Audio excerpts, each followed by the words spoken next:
बिस्मिल्लाहिर्रहमानिर्रहीम। अस्सलाम वालेकुम रहमतुल्लाहि व बरकातुहू। मैं आप तमाम हज़रात का शुक्रगुज़ार हूँ कि आप अपना कीमती वक्त निकाल कर यहाँ पर आए, ख़ास तौर से हमारे मीडिया के दोस्तों का। और मैं इस मौके पर हमारे शाहिद साहब को और तबलीगी जमात के ज़िम्मेदारों को मुबारकबाद भी देता हूँ, शुक्रिया भी अदा करता हूँ कि वो लोग आज आगे बढ़कर कोविड-19 के जो अमराज में जो लोग मुब्तला हैं, जो मरीज़ मुख्तलिफ तेलंगाना के हैदराबाद के गवर्नमेंट के हॉस्पिटलों में ज़ेर इलाज हैं, उनके लिए प्लाज्मा देने का उन्होंने इंतज़ाम किया है। गांधी के सुपरिटेंडेंट से आप लोगों की गुफ्तगू हुई और उनके बोलने पर आप तमाम हज़रात तैयार हुए हैं। जुमला 38 हज़रात हैं, तेलंगाना के मुख्तलिफ मकामात से ताल्लुक़ रखते हैं और अल्लाह के फजल करम से ये तमाम हज़रात ख़ुद कोविड से मुकाबला किए और अल्लाह ने उनको शिफा दी। तो आज ये लोग आगे बढ़कर ये कन्वर्सन प्लाज्मा में जाकर इंशाअल्लाह ताला कल से क्योंकि एक दिन में सिर्फ 6 लोग ये प्लाज्मा दे सकते हैं और डॉक्टर्स ने बताया कि एक पेशेंट को प्लाज्मा देने के लिए कम से कम 1 से 1.5 घंटे का टाइम लगता।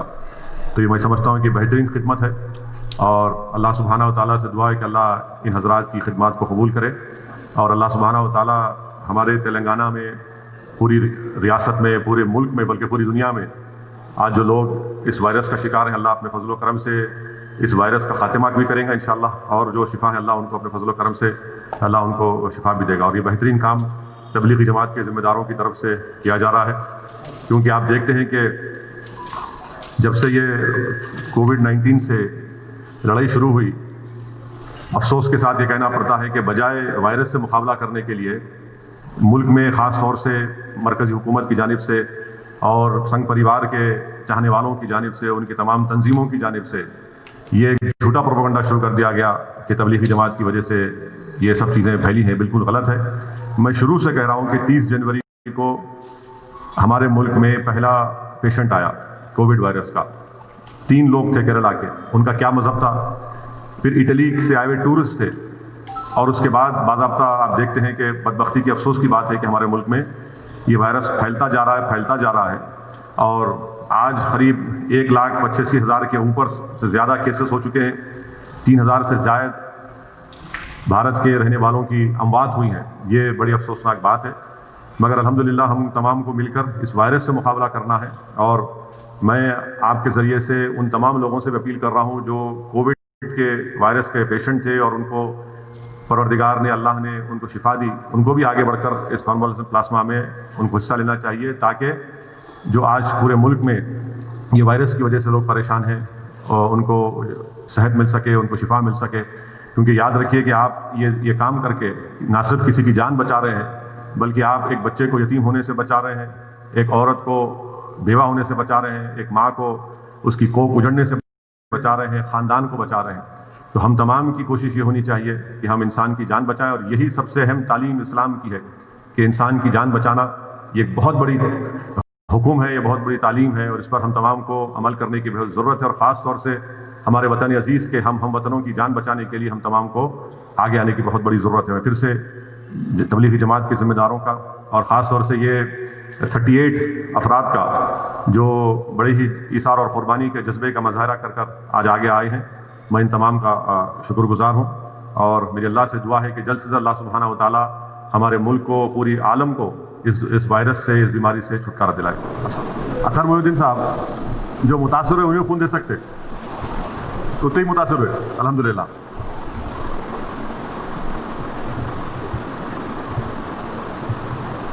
क्या अभी नहीं पूछ रहे?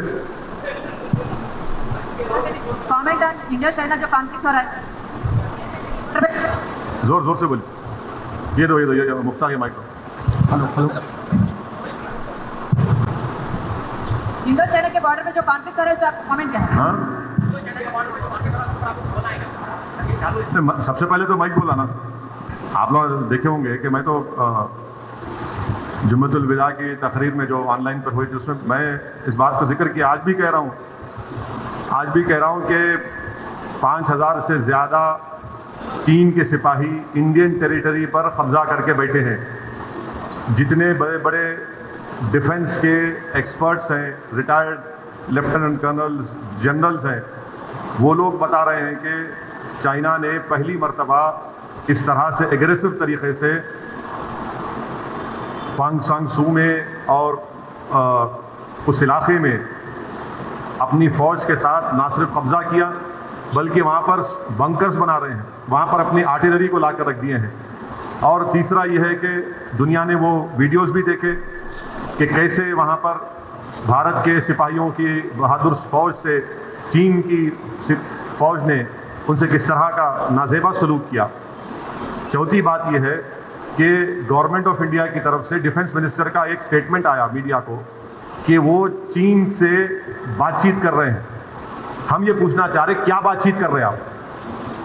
बातचीत अगर कर रहे हैं तो क्या बातचीत कर रहे हैं? क्या आप इस बात को मानने को तैयार है या नहीं है कि चीन भारत की जमीन पर कब्जा कर चुका है? और बातचीत क्या कर रहे हैं आप? बातचीत तो यही करना चाहिए, बोलते क्यों नहीं फिर आप? और फिर यूएस के प्रेसिडेंट बोलते कि प्राइम मिनिस्टर का मूड के बारे में बात करें, पर प्राइम मिनिस्टर देश को, कंट्री को नहीं बताते कि चाइना से क्या बातचीत हो रही है। कंट्री को कॉन्फिडेंस में लेने की जरूरत है। अब यूनाइटेड स्टेट्स के फॉरेन रिलेशन कमेटी के चेयरमैन का भी स्टेटमेंट आया कि चीन एग्रेसिव बिहेवियर करा, तो क्या है ये? हमारा मानना यह है कि गवर्नमेंट ऑफ इंडिया को पब्लिकली बताना चाहिए कि क्या चीन ने भारत की जमीन पर कब्जा किया, नहीं किया।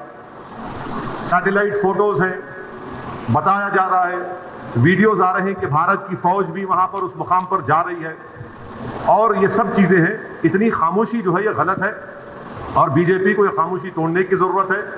और जिस तरीके से हम लोग एग्रेसिव तरीके से अपनी बात को रखते हैं जब किसी और नेबर की बात आती है, मगर जब चाइना की बात आती है हम जरा बीजेपी वाले खामोश बैठे हुए हैं।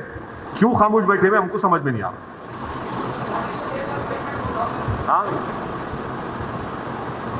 Sir, what is your take on 5.0 lockdown? Why are you criticizing the lockdown and again and again?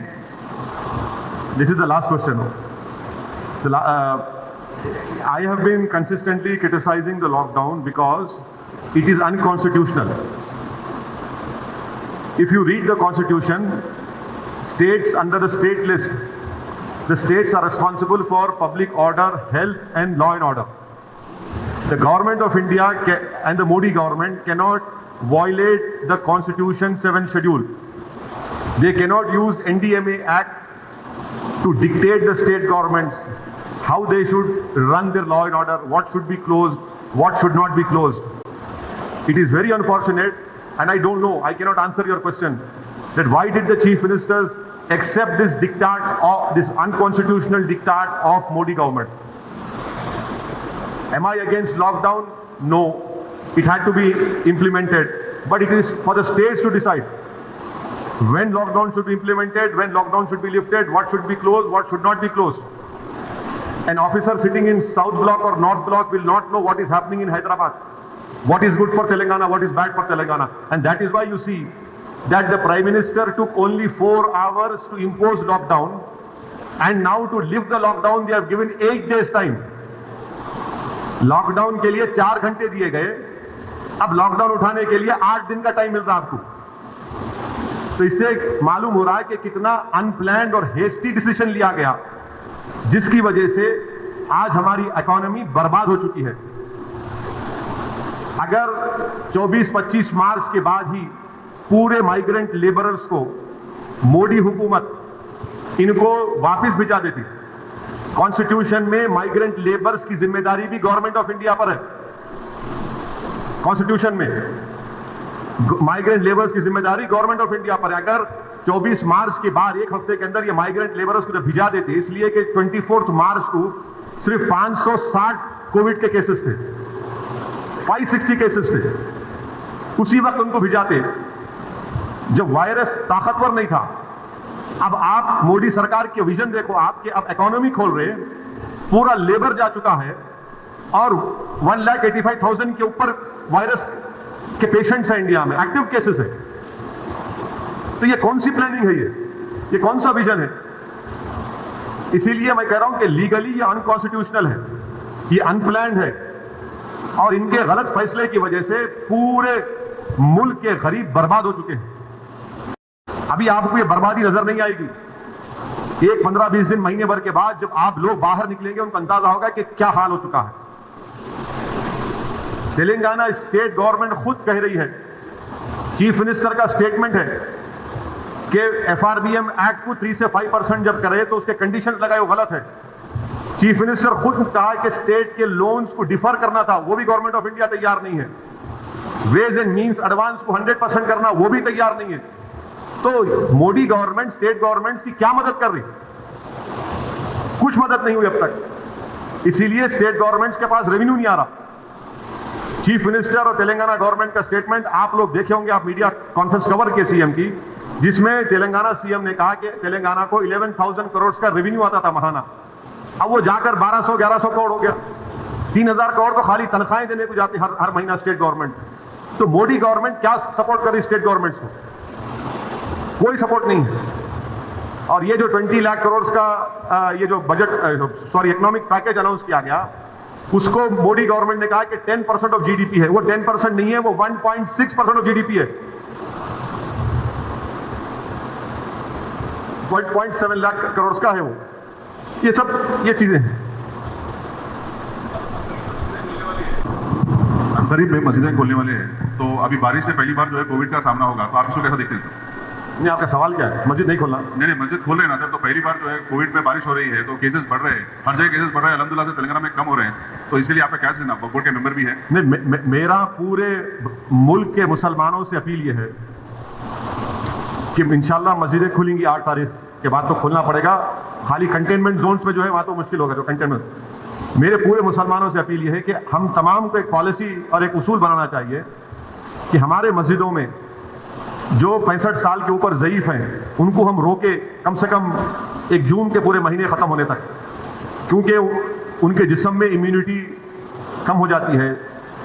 مختلف خدا نخواستہ اگر ان کو ڈائبٹک ہے, بیماریاں ہیں, تو باڈی میں وائرس سے مقابلہ کرنے کی طاقت کم ہو جاتی ہے. تو میں یہ اپیل کر رہا ہوں کہ 8 جون کو انشاءاللہ تو کھل جائیں گے, مگر کم سے کم جون کے ختم ہونے تک ہمارے جو 65 سال کے اوپر جو ضعیف افراد ہیں ان کو ہم سمجھائیں, ان سے ریکویسٹ کریں کہ کم سے کم جون کے ختم ہونے تک آپ تھوڑا مسجد کو مت جائیے, گھر میں نماز پڑھیے. جو نوجوان ہیں جو ذرا مسجدوں کو کم جاتے, اب وہ جا کر مسجد کو آباد رکھیں. تیسرے یہ کہ مساجد میں اگر کارپیٹ ہے اور اس کارپیٹ کو نکال سکتے آپ, تو فوراً نکال کر پتھر کے اوپر نماز پڑھنا چاہیے, کیونکہ کارپیٹ میں ایپیڈیمولوجسٹ اور جتنے ہیلتھ ایکسپرٹس ہیں, ڈاکٹرز, وہ بولتے ہیں کہ کارپیٹ میں بہت سے جراثیم جم جاتے ہیں اور اس سے ہو سکتا ہے کہ خدا نخواستہ کسی کو وائرس لگ سکتا. تو چوتھی بات کام ہم کو یہ کرنا چاہیے کہ مساجد میں بیت الخلاء اور وضو کا انتظام نہ رکھیں, کیونکہ وہ وضو کرتے, کلی کرتے, اور پھر آپ آ کے نماز پڑھتے, تو لوگ گھر سے ہی اپنے وضو کر کر آئیں. اور نماز جب پڑھیں گے تو نہیں معلوم, مفتی اکرام کو فیصلہ کرنا ہے کہ اگر پوری دنیا میں جہاں جہاں مساجد کھولے گئے, چاہے وہ مسجد نبوی ہو, حرم شریف مکے میں ہو, یا ٹرکی ہو, یا دوسرے مقامات پر, ہمیشہ کی طرح جو کھنڈے سے کھنڈا ملا کر سب بنتی تھی ویسا نہیں بن رہی اب. تو کیا مفتی اکرام یہ فیصلہ دے سکتے پورے ملک میں کہ بھائی جب 8 تاریخ سے مساجد کھولے جائیں گے تو سوشل ڈسٹینسنگ کو برقرار رکھتے ہوئے ہم سب بندی کریں نماز کی؟ یہ ہمارے مفتیوں کو سوچنا پڑے گا کہ کتنا یہ کر سکتے کیا, کیونکہ مختلف ممالک میں ہو رہا ہے. تو میں تو گزارش کروں گا ہمارے علماؤں سے کہ وہ بھی اس کا فیصلہ کر لیں. مگر دوسرے جو 4 چیزیں میں کہا ہوں اس پر یقیناً غور کریے آپ. میں کسی سے نہیں کہہ رہا ہوں کہ مسجد کو مت جائیے, میں یہ کہہ رہا ہوں کہ آپ صحیح کہہ رہے ہیں کہ وائرس ابھی بڑھ رہا ہے, وائرس ختم نہیں ہوا ہے, وائرس بڑھ رہا ہے ابھی. اور خاص طور سے جو ہمارے 65 سال کے اوپر کے جو لوگ ہیں, جو لوگ مختلف امراض کے شکار ہیں, جس کو کڈنی کی بیماری ہے, ہارٹ کی ہے, لنگس کی ہے, ڈائبٹک ہیں, ان کو تو اور احتیاط کرنے کی ضرورت ہے, بہت احتیاط کرنے کی ضرورت ہے ان کو, کیونکہ ان کی جان کو بچانے کا ہے. یقیناً ہم کو ایک روحانی اور قلبی سکون ملتا ہے جب ہم اللہ کے گھر میں جا کر سر و سجود ہوتے ہیں, مگر اسلام کی اہم تعلیمات بھی ہے کہ جان بچائیے. اور اگر خدا نہ خواستہ کسی کو یہ وائرس ہوتا ہے تو پھر ان کے گھر والوں کو, ان سے جو ملاقات کیے, پھر ایک نیا سلسلہ شروع ہوتا ہے ٹریسنگ کا. پرائمری کانٹیکٹ کون تھے, سیکنڈری کانٹیکٹ کون تھے, یہ میرے احساسات ہیں. اور یہ اسی وقت ہوگا جب ہمارے تمام مفتی اکرام, چاہے وہ کسی بھی مکتب فکر کے ہوں, وہ اس کا ایک اجتماعی طور پر نوٹ لے کر سب کو بتائیں. اسد صاحب, ایک گزشتہ ہفتے ایک مسلم میت کو شمشان گھاٹ میں بولیے, آپ کو پوچھا بول کے بولیے. ہاں बोलिए। तो उसको डिमांड किया जा रहा है कि वहाँ से मुंतकिल करो बोल के। अभी एक बात सुनो, अगर आपके हमारे भाई की लाश हो तो निकालते थे आप? एक अपने पर रख के सोचो भाई, तो सवालात क्यों करते आप लोग? जामे निजामिया का फतवा आने वाला है, देख लो आप, फतवे के ऊपर अमल करो। असदुद्दीन ओवैसी कोई एक गुनाहगार सियासी लीडर है? ये सवाल जो है मुफ्ती कराम से करना हबीब आप। ये मामला जो है खाला अल्लाह खाला रसूलुल्लाह की रोशनी में होता। हम गुनाहगार आदमी को पूछ रहे हैं आप? अभी मुफ्तियों से पूछो, फतवा आने वाला है, देख लो फतवा। और कुछ वक्फ बोर्ड जो है, इसके ऊपर पूरी रियासत में वक्फ बोर्ड जो है, जो मुस्लिम मैयतों की तकफीन का मसला है, उस पर खामोश है, क्यों? उसका रीजन? हाँ, ये चेयरमैन से पूछना आप चेयरमैन से नहीं पूछते। आप भी उसके मेंबर के? नहीं, मैं मेंबर नहीं हूँ। टाइमिंग अब नहीं है। नहीं, मैं मेंबर नहीं हूँ। चेयरमैन से पूछना चाहिए। और आप लोग जाकर ज्यादा चाय नहीं पीना उनके ऑफिस में बैठ के। आप नहीं, आपके साथियां जो है बहुत शौक है उनको चाय पीने का, बिस्किट खाने का, वो नहीं कम खाए तो लिख सकते। फिर ये अभी टिक टाक नहीं होने वाला है, मैं जा रहा हूँ सिरात मुस्तकीम पे। ओके, सलाम वालेकुम। हाँ, और एक बात जो मैं भूल गया बोलना है, तेलंगाना की एक तबलीगी जमात को उत्तर प्रदेश की गवर्नमेंट इलीगली तरीके से मुजफ्फरनगर में पिछले 2 महीने से इलीगली रोक के रखे उनको। हाँ? मुजफ्फरनगर और मीरठ में कितने लोग आए? हाँ? उत्तर प्रदेश में योगी सरकार तेलंगाना के तबलीगी जमात के 40 से ज्यादा लोगों को इलीगली तौर से रोक के रखे हैं मुजफ्फरनगर में और मीरठ में। उनके पूरे टेस्ट हो गए, नेगेटिव आ गया, उनको जाने नहीं दे रहे। शर्मनाक बात है। मैं मुजफ्फरनगर के कलेक्टर से 1 नहीं 5 मरतबा मैडम को फोन किया, ईमेल किया, कोई रिप्लाई नहीं है। कौन से लॉ के तहत आप उनको रोक के रखे वहां पर? ये आर्टिकल 21 का ग्रेव वायलेशन है जो यूपी सरकार कर रही है। कल इलाहाबाद हाईकोर्ट का जजमेंट भी आ गया कि तमाम लोगों को जिनको यूपी की गवर्नमेंट रोक के रखी है, जिनका टेस्ट नेगेटिव नहीं, 1 नहीं 3 मरतबा नेगेटिव आ गया, इनको फौरन जाने देना चाहिए। और मैं तेलंगाना गवर्नमेंट से भी अपील करता हूं कि हमारे ये 40 लोग जो तेलंगाना के हैं, इनको फौरन लाने का इंतजाम करना चाहिए। वो अपने तौर पर यूपी से अपना इंतजाम कर लेंगे। पूरे रिपोर्ट्स उनके पास है। गैर जरूरी तौर पर 1.5-2 महीने से इलीगली रोक के रखे उनको। उनके ला के नोटिस लगा दिए तो निकले तो बाहर को नहीं निकलने देंगे। ये क्या है बताइए आप? ये जुल्म है ये तो हम उम्मीद करते हैं कि इलाहाबाद हाईकोर्ट के जजमेंट के बाद ये मीरठ और मुजफ्फरनगर के और जहां है जो लोग को इलीगली रोक के रखे पूरे इंडिया से, वो पूरे के पूरे निकलकर इंशाअल्लाह ताला अपने अपने स्टेट्स और अपने शहर अपने घर तक पहुंचेंगे इंशाअल्लाह।